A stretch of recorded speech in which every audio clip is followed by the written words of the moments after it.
MBBS abroad से करना चाहते हो तो कुछ चीज़ों की क्लैरिटी आपको होनी चाहिए, जैसे कि कौन सी कंट्री से एमबीबीएस करना सही रहेगा, आपके लिए सेफ ऑप्शंस कौन कौन से हैं, एनएमसी क्या कहती है, उनकी गाइडलाइंस पूरी होती हैं या नहीं होती हैं, और अगर होती हैं तो उसमें क्लैरिटी क्या है, जो थोड़ी बहुत कन्फ्यूजन होती है इसके बारे में भी समझ लेंगे। और किस कंट्री में कितना खर्चा आ जाएगा, क्योंकि पॉकेट पे भारी ना पड़े ऐसा कोर्स हो, ऐसा ना हो कि आप सोच के गए 40 लाख खत्म हो रहा है जाके 70 लाख में, तो वो सब चीज़ें ना हो। तो सारी क्लैरिटी आपको इस वीडियो में मिल जाएगी। सबसे पहले हम बात करते हैं एनएमसी क्या कहती है। एनएमसी बहुत बेसिक चीज़ें कहती है कि इंग्लिश में पढ़ाई करो, कम से कम 4.5 साल का कोर्स हो, वो हर जगह होता है, इतना तो सब क्लियर ही है। केवल दो चीज़ें हैं जो समझ में नहीं आती हैं। एक कहती है एनएमसी कि कोर्स खत्म करने के बाद इंटर्नशिप करके आइए 1 साल की। अब यहाँ होता क्या है कि जैसे रशिया की यूनिवर्सिटीज़ हैं, वहाँ 6 ईयर का कोर्स ड्यूरेशन होता है और जिसमें 1 साल से ज़्यादा की इंटर्नशिप शामिल होती है। बट अब एनएमसी ये कह रही है कि हम उस इंटर्नशिप को नहीं मानेंगे। अब इस पे विवाद चल रहा है। अब दोनों पार्टी कुछ ना कुछ करेंगी, स्टूडेंट्स कुछ कहेंगे, उनके पास लेटर होगा कि हमने 1 साल से ज़्यादा का कोर्स किया है, फिर एनएमसी कहेगी कि नहीं नहीं आप 1 साल का वहाँ से करो, बट इसमें कोई ना कोई बीच का रास्ता जरूर निकलेगा। एनएमसी कहेगी कि चलो हम वहाँ की इंटर्नशिप आपकी मान लेते हैं, अदरवाइज इंडिया की इंटर्नशिप आपकी 1 साल और कर लेना, ऐसा कुछ होगा, लेकिन होगा जरूर। तो पहली बात तो ये हो गई कि एनएमसी में कोर्स ड्यूरेशन के बाद इंटर्नशिप करने की बात आती है। लेकिन आप सोचते हो कि चलो कोई बात नहीं, मुझे ऐसा कोर्स मिल जाए जहां इंटर्नशिप होती ही ना हो, कोर्स भी कम टाइम का हो और इंटर्नशिप भी इसमें शामिल ना हो। अब ऐसे में आपके पास में ऑप्शन आता है कजाकिस्तान का और किर्गिस्तान का। इन दोनों ही कंट्रीज में कोर्स ड्यूरेशन 5 ईयर का होता है और उस कोर्स में 1 ईयर की इंटर्नशिप शामिल नहीं होती है। 1 साल की इंटर्नशिप कोर्स खत्म होने के बाद होती है। तो एनएमसी को कुछ बताने की, कुछ कहने की आपको जरूरत ही नहीं पड़ेगी। आप सीधे अपने डॉक्यूमेंट लेके जाइए कि हमने किर्गिस्तान की फला यूनिवर्सिटी से या कजाकिस्तान की फला यूनिवर्सिटी से एमबीबीएस की है, कोर्स है आपके हाथ में, 5 साल की डिग्री है और 1 साल की इंटर्नशिप उस डिग्री के बाद की है। तो यहाँ चीज़ें एकदम क्लियर हो जाएगी। बट रशिया वाले, उज्बेकिस्तान या जॉर्जिया जाने वाले स्टूडेंट्स को भी ज़्यादा दिक्कत नहीं आएगी। वहाँ भी एनएमसी इस चीज़ को एक्नॉलेज करेगी, देर सवेर करेगी। अभी कोई स्टूडेंट पास होके आया नहीं, बट आप मान के चलिए कि जब ये स्टूडेंट पास होके आएंगे 2028 में, जो 2022 में जिन्होंने एडमिशन लिया था, उस समय चीज़ें क्लियर होंगी। तो फिलहाल तो हम ये मान लेते हैं कि ज़्यादा से ज़्यादा यही होगा कि 1 साल इंटर्नशिप रशिया में कोर्स खत्म करने के बाद भी करनी पड़ सकती है, बट चांसेस बहुत रेयर है। यहाँ तक क्लियर है।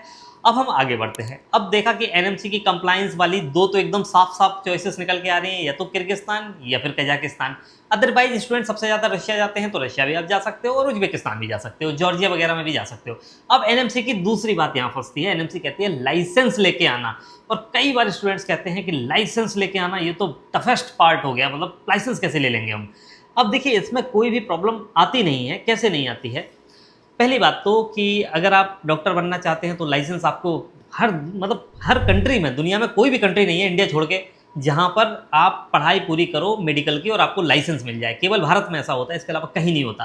कैसे नहीं होता? मतलब 2-4 और छोटे मोटे देश में होता होगा तो होता होगा, बट अब कोई भी ऐसी कंट्री जो पॉपुलर है, जो फेमस है, जो बड़ी कंट्री है, उसमें कहीं ऐसा नहीं होता। जैसे रशिया जाओगे तो रशियन लोकल स्टूडेंट्स के लिए भी क्या नियम है, वो लोग पढ़ाई करते हैं, 6 साल का कोर्स खत्म करते हैं, उसके बाद जो 6 साल में पढ़ा है उसका उनको लाइसेंसिंग एग्जाम देना होता है, वो पास करते हैं तभी वो रशिया में डॉक्टर बन सकते हैं। वो रशियन लोकल स्टूडेंट्स के लिए कर रहे हैं। छोटी से छोटी कंट्री को उठा के देख लो, आप उज्बेकिस्तान को उठा के देख लो। उज्बेकिस्तान में स्टूडेंट्स पढ़ाई करते हैं, फाइनल ईयर में उनका लाइसेंसिंग एग्जाम होता है, जो कि इनबिल्ट होता है फाइनल ईयर के पेपर में। उसके बाद उनको लाइसेंस मिलता है। सेम कजाकिस्तान में है। कजाकिस्तान में भी लोकल कजाकिस्तान के स्टूडेंट्स पढ़ाई करते हैं, उसके बाद में फिर जब उनका कोर्स कंप्लीट हो जाता है, वो लाइसेंसिंग एग्जाम देते हैं, वो पास करते हैं, लाइसेंस मिलता है। किर्गिस्तान में भी ऐसा ही है। तो हर जगह लाइसेंसिंग एग्जाम डॉक्टर्स के लिए होता ही है। और अगर आपको डर लग रहा है कि लाइसेंसिंग एग्जाम पास कैसे करेंगे, तो आप ये मान लीजिए कि आप एफएमजी कभी पास कर ही नहीं पाएंगे, तो प्लान ड्रॉप कर दीजिए। क्योंकि जो आपने पढ़ा है 6 साल वही पूछा जाएगा और आपको लगता है कि उसमें भी आप फेल हो जाओगे, तो मेरे हिसाब से इतना पैसा लगाने का कोई फायदा रहेगा नहीं। तो आप प्लान को ड्रॉप कर दें। अब बात आती है कि चलो आपने सोचा कि ठीक है, जब दुनिया में हर जगह लाइसेंस है और सब डॉक्टर लाइसेंस लेकर ही डॉक्टर बन रहे हैं, सब एग्जाम पास करके ही लाइसेंस ले रहे हैं, तो आप भी कर लोगे। तो जैसा नया अनोखा नियम केवल आपके लिए तो है नहीं। अब इसके बाद बात आती है कि लाइसेंसिंग एग्जाम तो लोकल लैंग्वेज में होगा, वो तो रशियन लैंग्वेज में होगा, वो तो चाइना में जाएंगे तो चाइनीज लैंग्वेज में होगा। बट उसके लिए भी क्या होता है कि लैंग्वेज आपको सीखनी पड़ती है। वो एक्चुअली एक ऐसा पार्ट है मेडिकल का कि जहाँ आप पेशेंट के साथ इंटरेक्शन करेंगे, तो जिस एरिया में आप डॉक्टर हैं वहाँ की लोकल लैंग्वेज आपको आनी चाहिए। भले ही आप इंडिया के किसी ऐसे स्टेट में जाएं जहाँ हिंदी और इंग्लिश के अलावा कोई और लैंग्वेज बोली जाती है, तो आपको वो सीखनी पड़ेगी, वो आपके करिकुलम का पार्ट होगा। और लगभग सभी स्टूडेंट इस चीज़ को मानते हैं कि लैंग्वेज वो सीख जाते हैं। मैंने अपने 10 साल के करियर में कोई भी स्टूडेंट ऐसा नहीं देखा जो रशिया से पढ़ाई कर रहा हो या चाइना से पढ़ाई कर रहा हो, उसको चाइनीज या रशियन लैंग्वेज ना आई हो। वो एक बार हो सकता है कि पढ़ाई के बाद उसका मन ना लगा, उसने डॉक्टर बनने का एफएमजी एग्जाम क्लियर ना कर पाया हो, लेकिन लैंग्वेज सबको आ जाती है क्योंकि एक तो सिखाई जा रही है, दूसरी बात एज ऐसी है कि इसमें सीखना आसान होता है, तीसरी बात है कि आप उस माहौल में रह रहे हो कि आपको लैंग्वेज आ ही जानी है। तो एक तो ये चीज़ हो गई, तो इससे डरने की ज़रूरत नहीं है। आप ये मान के चलिए कि किर्गिस्तान के लोकल स्टूडेंट भी जो उसी यूनिवर्सिटी में पढ़ाई कर रहे हैं वो वही एग्जाम देके डॉक्टर बनेंगे, तो आपको क्यों लगता है कि आप पास नहीं कर पाओगे? और अगर लगता है तो ये आपकी अपनी समस्या है, इसको आप मान लीजिए। तो इसलिए मैं हमेशा कहता हूँ कि एमबीबीएस अब्रॉड सबका डिसीजन नहीं होना चाहिए। ऐसा नहीं है कि आप कोई भी मतलब जिसने सोच लिया कि ठीक है बिना पढ़ाई के भी आसानी एडमिशन आसानी से हो रहा है, बिना पढ़ाई के डिग्री भी मिल जाएगी, फिर डॉक्टर भी बन जाएंगे, फिर एकदम सुनहरा करियर हो जाएगा, तो ऐसा नहीं होता, मेहनत करनी पड़ती है। अच्छा, अब हम इसके बाद आगे बढ़ते हैं। तो आपने सोचा कि चलो ये हमने समझ लिया, हर्डल हम पार कर लेंगे, अब बताओ कि कौन सी कंट्री और कौन सी यूनिवर्सिटी। तो जैसे 5 ईयर का प्रोग्राम करना है तो आपको किर्गिस्तान और कजाकिस्तान का ही ऑप्शन मिलता है।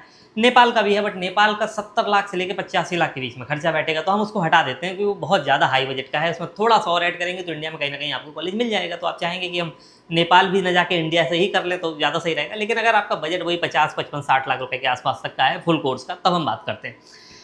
तो आपने सोचा किर्गिस्तान, तो किर्गिस्तान की सबसे अच्छी यूनिवर्सिटी है किर्गिज रशियन स्लाविक यूनिवर्सिटी, तो आप वहाँ पर एडमिशन ले सकते हो। 5 ईयर का प्रोग्राम होगा जिसका 34 लाख रुपए खर्चा होगा। फिर उसके बाद इंटर्नशिप करनी होगी, तो इंटर्नशिप में पैसा लगेगा या नहीं लगेगा ये भी पता नहीं, लेकिन जनरली ऐसा होता है कि जो आपकी ट्यूशन फीस होती है उसका 50% आपको पे करना पड़ता है।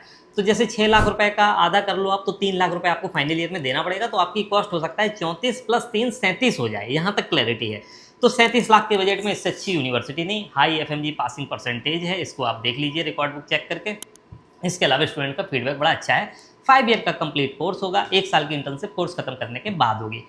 इसके अलावा किर्गिस्तान में ही ओस स्टेट यूनिवर्सिटी का ऑप्शन है, किर्गिस्तान में ही और तमाम ऑप्शन है, बट कंपेरेटिवली अगर आप देखोगे तो केआरएसयू से अच्छा ऑप्शन वो है नहीं। तो केआरएसयू से अब उज्बेकिस्तान किर्गिस्तान की सरकार ने फीस फिक्स कर रखी है अपने यहाँ कि $4000 से कम की ट्यूशन फीस हो नहीं सकती। तो ऐसे में क्या होता है कि बहुत ज़्यादा कोर्स में अंतर होता नहीं है, मतलब फीस वगैरह में बहुत ज़्यादा अंतर नहीं होता है। तो आपके लिए सही रहेगा कि आपका केआरएसयू में एडमिशन हो जाए, ज़्यादा अच्छा है। अदरवाइज फिर कोई और ऑप्शन देख लेना। फिर आपने सोचा कि नहीं कोई बात नहीं, हम किर्गिस्तान नहीं जाना चाहते, हमको और बड़ी कंट्री में जाना है और ज़्यादा चार्मिंग सिटी हो, तो अलमाटी में कजाक नेशनल मेडिकल यूनिवर्सिटी है, वहाँ से आप एमबीबीएस कर सकते हो। वहाँ आपको पूरे 6 साल की फीस देनी पड़ेगी, मतलब कि टोटल 5 ईयर का कोर्स होगा, फिर 1 ईयर की इंटर्नशिप होगी, उसमें भी आपको पैसा देना पड़ेगा उतना ही। तो 6 साल। अब खर्चा कितना होगा? Tuition fees, hostel fees, medical insurance, खाने का खर्चा, सब कुछ ऐड कर लो तो 54 लाख रुपीज़ का खर्चा वहाँ आता है। जो आपका 37 लाख रुपए केआरएसयू में आ रहा है, वो 54 लाख रुपए आपका कजाक नेशनल मेडिकल यूनिवर्सिटी में आएगा। तो वहाँ पे आप एडमिशन ले सकते हो। अब इसके बाद हम बात करते हैं कि और कहाँ जा सकते हो। फिर रशिया की बात आती है और उज्बेकिस्तान की, बट उज्बेकिस्तान में 2026 में एडमिशन हो नहीं रहे हैं सरकारी मेडिकल यूनिवर्सिटीज़ में, तो आप उसको अवॉइड कर सकते हो। फिर रशिया की बात कर लेते हैं। अब रशिया में 6 ईयर का प्रोग्राम, बहुत सारी यूनिवर्सिटीज़ हैं, लेकिन अगर आप सेफर ऑप्शन देखोगे, क्योंकि आपको एक तो रिसेंट जो यूक्रेन रशिया का कॉन्फ्लिक्ट चल रहा है उसको भी ध्यान में रखना है, तो उसके हिसाब से भी आपको डिसीजन लेना है। दूसरा, फीस वगैरह को भी देखना है। तीसरा, सुविधाएं अच्छी हो, इंडियन फूड मिल जाए।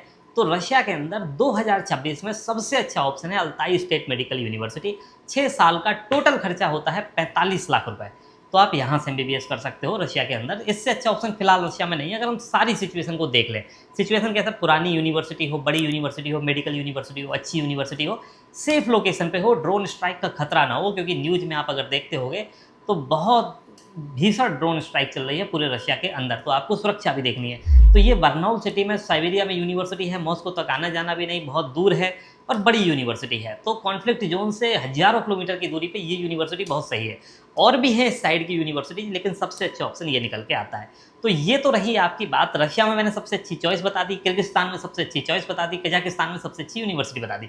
इन तीनों ही कंट्रीज की ये सबसे प्रीमियम चॉइस है 2026 में। इसके अलावा और तमाम यूनिवर्सिटीज़ होंगी जिनमें आप एडमिशन लेना चाहेंगे, तो उसके लिए नीचे कमेंट करके बताएं। खर्चा मैं जो बता रहा हूँ तीनों ही जगह का, जैसे अल्ताई का 45 लाख रुपए, इसमें भी इंडियन फूड और हॉस्टल शामिल है। 55 लाख रुपए लगभग खर्चा रहेगा कजाक नेशनल मेडिकल यूनिवर्सिटी का, इसमें भी शामिल है सब कुछ। और इसके अलावा 37 लाख रुपए में किर्गिज रशियन स्लाविक यूनिवर्सिटी, इसमें भी ट्यूशन फीस, हॉस्टल, फूड का खर्चा शामिल है। तो इन सब चीज़ों को देखते हुए आप अपने हिसाब से चुनाव कर लें। और इस समय हाई टाइम है अप्लाई करने का। अगर आप काउंसलिंग कर रहे हैं तो आपको पता चल गया होगा कि काउंसलिंग के बाद आपको कौन सा कॉलेज मिलना है। अब यहाँ से सीटें बहुत तेज़ी से फुल हो रही हैं। कई कई यूनिवर्सिटीज़ में एडमिशन क्लोज भी हो गए, कई जगह क्लोजिंग पर है। तो आप इंक्वायरी कर लीजिए अगर आपको ऐसा लगता है कि सीट आपके लिए मतलब निकल सकते हैं। हम ट्राई करेंगे, अगर आप चाहेंगे तो हम यूनिवर्सिटी के साथ एक्सरसाइज करके देखेंगे कि अगर आपको एडमिशन मिल पाए। बाकी कोई और डाउट है, जानकारी चाहिए, कुछ भी है तो कमेंट करें। और हमारे चैनल को सब्सक्राइब कर लीजिए और इस वीडियो को फॉरवर्ड कर दीजिए उनके साथ में जिनको लगता है कि MBBS अब्रॉड उनका सही विकल्प होना चाहिए। तो thank you for watching this video, have a great time, मिलते हैं नेक्स्ट वीडियो में। Thank you.